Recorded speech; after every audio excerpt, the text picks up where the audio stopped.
과학의 기본을 이해하는 오늘이 되자. 안녕하세요. 오이과학의 루틴쌤입니다. 지금부터 56강을 여러분과 함께 시작하겠습니다. 네, 이번 시간에는 어떤 자연적인 현상 중에 한 가지가 용오름이라는 게 있더라고요.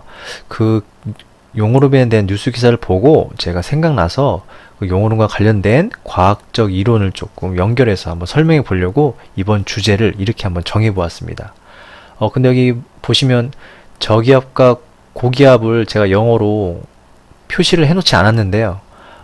이 이유는 나중에 말씀을 드리겠습니다. 왜 물음표를 했는지는 궁금하시죠? 안 궁금하시나요? 예, 궁금하셔야 됩니다. 네, 아무튼 지금부터 이제 설명을 시작해 보겠습니다.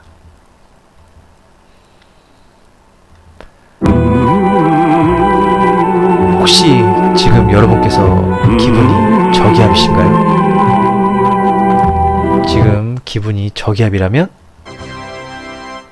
고기압으로. 네. 순간적으로 아재 개그 한번 들어갔습니다. 네. 예, 여러분 기분이 안 좋으시면 고기를 먹으면 기분이 좋아진다는 어떤 개그적인 요소도 들어갔고요. 오늘 배울 단어인 저기압과 고기압에 대한 단어를 딱 보는 순간 이 옛날 개그가 생각이 나서 잠깐 해봤습니다. 예, 양해 부탁드리고요. 제가 뉴스 기사를 이번에 우연히 봤습니다. 인터넷에서 뉴스를 봤는데 올해 3월, 2019년 3월에 이런 일이 일어났더라고요. 충남 당진에서 용오름이라는 소용돌이 현상이 발생했고요. 그 다음에 3월에 호주에서 허리케인이 발생했는데요. 허리케인이 지금 보시면 사진에서 아시겠지만 쌍둥이 허리케인이 발생해서 지금 호주가 큰 난리를 좀 위험에 처했다고 하네요. 이런 뉴스 기사를 보고 이거에 관련된 내용을 한번 말씀을 드리고자 이번에 영상을 준비해 봤습니다. 3월이 지나가기 전에 찍어야 될 것 같아서 한번 준비를 해봤어요. 우선은 용오름, 허리케인도 있지만 토네이도 여러 가지 단어가 많더라고요. 이 소용돌이에 관련된 단어들에 대해서. 그래서 제가 그 중에서 몇 가지에 대해서 한번 찾아봤습니다. 우선 토네이도입니다. 참고로 토네이도 영어 스펠링이 이렇답니다. 예, 신기하죠? 예, 저만 신기한가요?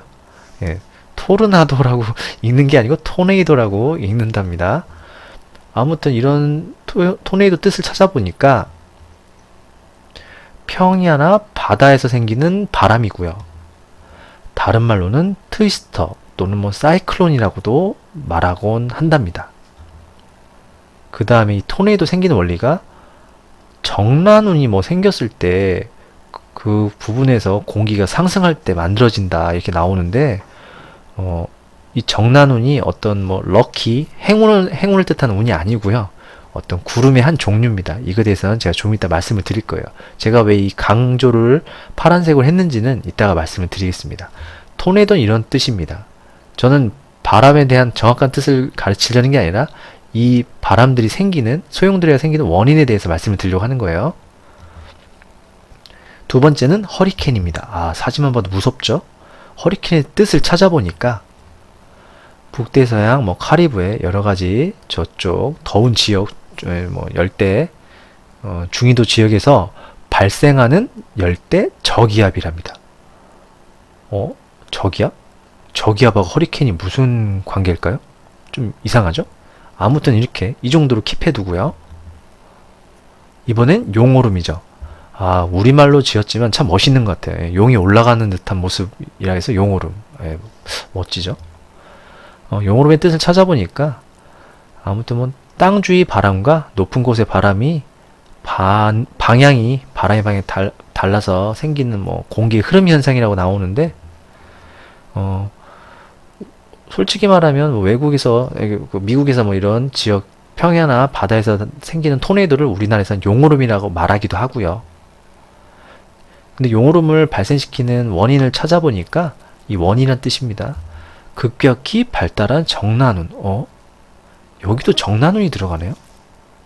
아무튼 이렇게 여러가지 소용돌이의 종류를 다 알아보니까 글자만 좀 다르지 의미나 원리는 좀 비슷한 것 같아요. 그래서 요점을 제가 말씀드리려면, 제가 무엇을 말씀드리고 싶냐면, 이 바람들을 보시게 되면 우선은 이런 소용돌이들이 생기기 위해서는 정리를 해보니까 이런 저기압이라는 기압이 발생을 해야 된다는 것 같아요. 저기압이 만들어지면 그 다음에 공기의 흐름이 생기게 되고, 공기의 흐름이 발생하면 그 심한 공기의 흐름을 따라서 수증기도 이동하겠죠. 수증기가 모여서 구름이 발생하고요. 정난운이라는 구름이 발생하면, 그게 더 심해지면 그런 흐름이 소용돌이가 발생되는 것 같아요. 그래서 뭐 허리케인도 생기고 뭐 토네도 생기고 하는데, 제가 이번 영상에서 말씀드리고 싶은 거는 소용돌이의 종류를 말씀드리고 싶은 게 아니고요. 소용돌이가 생기는 원인에 대해서 말씀을 드리고 싶습니다. 우선은 그걸 알기 위해선 이 정난운이 뭔지 계속 반복이 되는데요. 이걸 좀 알아보죠. 정난운은 구름 문자입니다. 네, 구름 문자고요. 이거는 란자를 한자어로 찾아보니까 이 란자가 어지러울 란이네요. 이건 쌓을 적이고요. 구름이 어지럽게 급하게 쌓이는 거, 뭐 이렇게 한자로 해석하면 뭐 이런 뜻도 되지만, 정확하게 찾아보면 수직으로 발달한 커다란 구름. 저기 사진 보이시죠?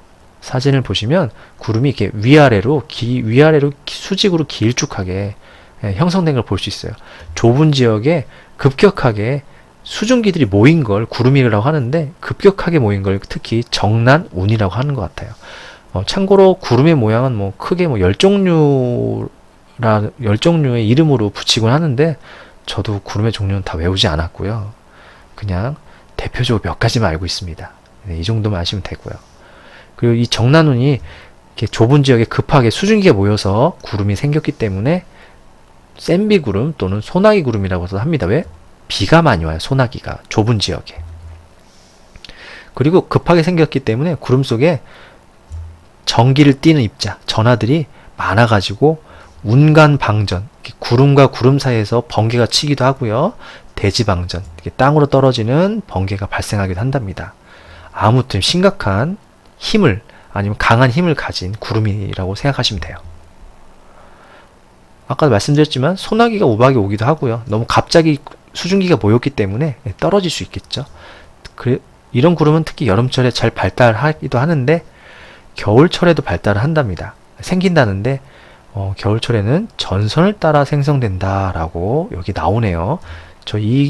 이 글은 사전에서 제가 퍼온 겁니다. 정확하게 말씀드리기 위해서. 그렇다면 이 전선의 뜻을 알아야겠네요.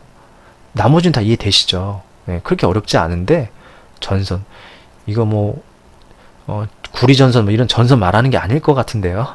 한번 전선의 뜻을 한번 찾아보죠. 전선은 이 글을 보면 쉽게 이해가 되실 겁니다. 제가 쉽게 짧게 말씀을 드리겠습니다. 우선 여기 푸른 부분은 땅입니다. 땅에 여러분이 서 있다고 상상하시고요. 자, 이 땅 위로 한쪽엔 찬 공기가 머물러 있는데, 이 오른쪽에 따뜻한 공기가 갑자기 만나게 되면, 따뜻한 공기와 찬 공기는 온도 차이가 있기 때문에 이렇게 금방 잘 섞이지가 않는데요. 온도 차이가 심하면 잘 섞이지 않아요. 그래서 순간적으로 따뜻한 공기가 찬 공기에 밀려서 위로 쭉 올라가는 거예요. 찬 공기의 이 면을 따라서요. 그쵸? 올라가게 되니까 이 공기들이 올라갈수록 추워지니까 식겠죠? 그러면서 갑작스런 구름이 생긴다. 그런데 여기서 이 공기와 공기가 만나는 요 부분을 전선면이라고 합니다.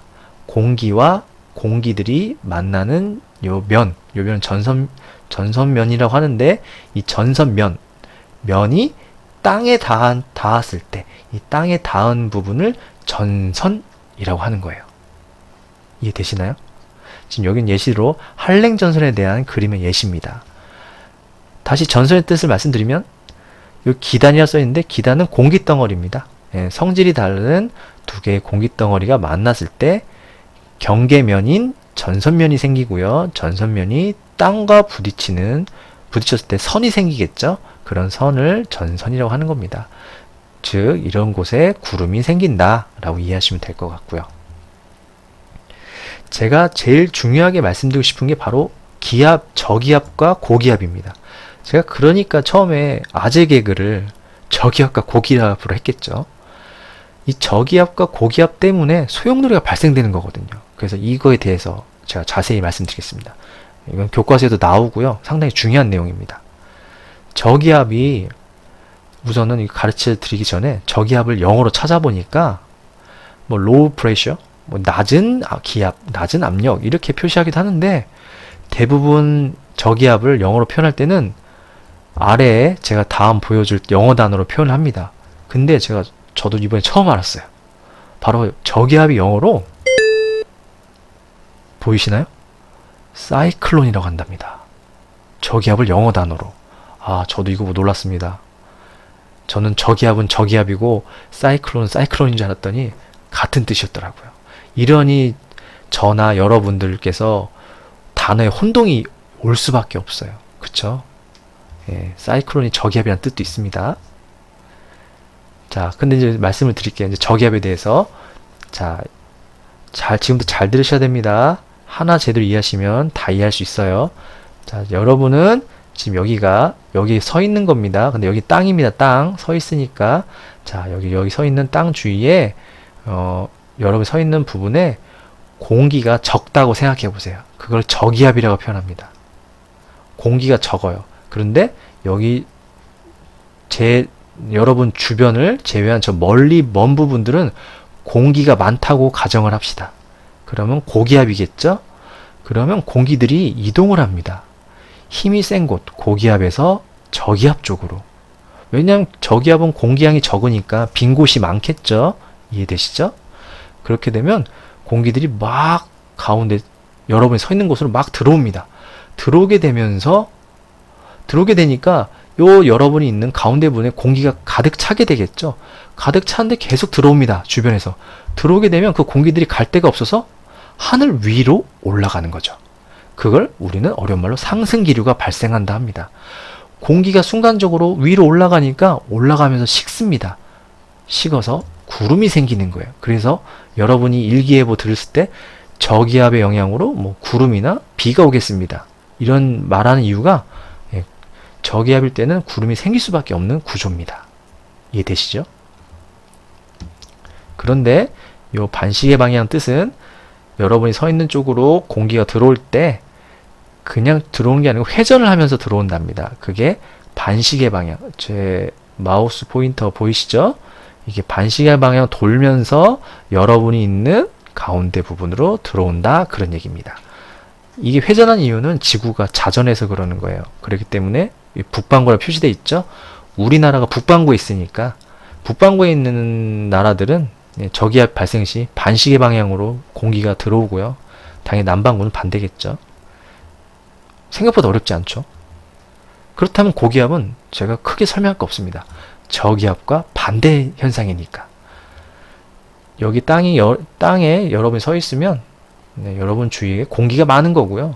저 멀리 양쪽으로 공기가 적은 겁니다. 그러니까 많은 데서 적은 곳으로 공기가 나가겠죠. 이건 위에서 본 모습입니다. 위에서 땅을 봤을 때 나가는 모습입니다. 나가니까 공기가 비겠죠. 빈자리가 있으니까 위에 있는 공기가 내려오면서 하강기류가 발생하는 겁니다. 공기 아래로 내려오면서. 근데 여기 하늘에 떠있던 구름도 공기의 흐름에 같이 떠밀려서 내려옵니다. 그러면서 구름이 사라지는 거예요. 그래서 고기압일 때는 하늘이 맑은 이유입니다. 그리고 고기압이 영어로 찾아보니까 안티사이클론이랍니다. 저기압이 사이클론이니까 사이클론을 안티한다. 반대의 뜻이거든요. 안티가. 그래서 고기압을 안티사이클론이라고 말을 합니다. 생각보다 영어 어렵지 않죠. 저도 잘 모르지만. 당연히 저기압과 고기압은 공기가 들어오는 방향이 반대입니다. 위에서 보시겠지만 가운데가 공기가 많으니까 바깥으로 나가는데 이번에는 시계 방향으로 돌면서 나간다는 거, 이것만 주의하시면 됩니다. 북반구에서는. 자, 제가 이것저것 찾아보니까 저기압과 고기압을 한 번에 설명한 그림이 있어서 이걸 말씀을 드리려고 합니다. 저도 영어 모르니까 영어는 안 읽으셔도 되고요. 자, 아무튼 L이 저기압입니다. 저기압은 공기양이 적으니까 주변에서 들어오는데, 자, 아까 말씀드렸다시피 반시계 방향으로 들어오죠? 반시계 방향으로 들어온 공기가 하늘 위로 올라가서 하늘에서 퍼질 때도 반시계 방향으로 퍼진답니다. 보이시죠? 반시계로 들어왔으니까 나갈 때도 반시계로 퍼진답니다. 이 퍼질 공기가 옆에 고기압이 있다면 고기압 쪽으로 가운데서 하강기류가 발생할 테니까 이때 빨려 들어 내려갈 수밖에 없어요. 그래서 고기압과 저기압이 가까이 있다면 이런 공기가 수증기의 흐름이 발생할 수밖에 없습니다. 이 고기압도 보시면 나갈 때 아까 말씀드렸지만 시계 방향으로 나갔죠? 그래서 들어올 때도 시계 방향으로 들어온다는 거. 네. 뭐 교과서에는 이 하늘에서 하늘 부분에서 공기가 어느 방향으로 들어오고 나가는지에 대해서는 설명이 없습니다. 네, 땅 기준으로만 나와 있는데 이 그림은 하늘 기준으로 잘 표시되어 있는 것 같아서 한번 말씀을 드렸어요.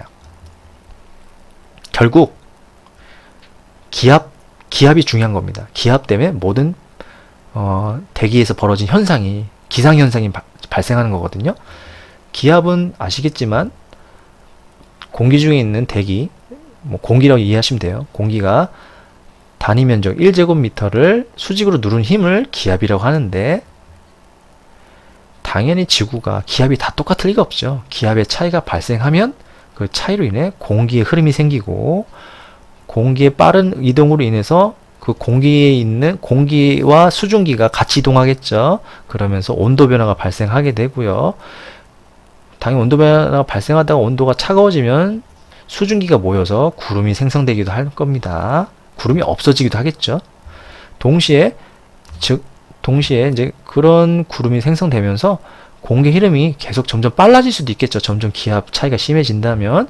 그렇다면 바로 우리가 뉴스에서 본 용오름이나 토네이도나 허리케인이 발생한다, 그런 얘기입니다. 즉 저기압, 고기압에서는 잘 발생 안 하죠. 그쵸?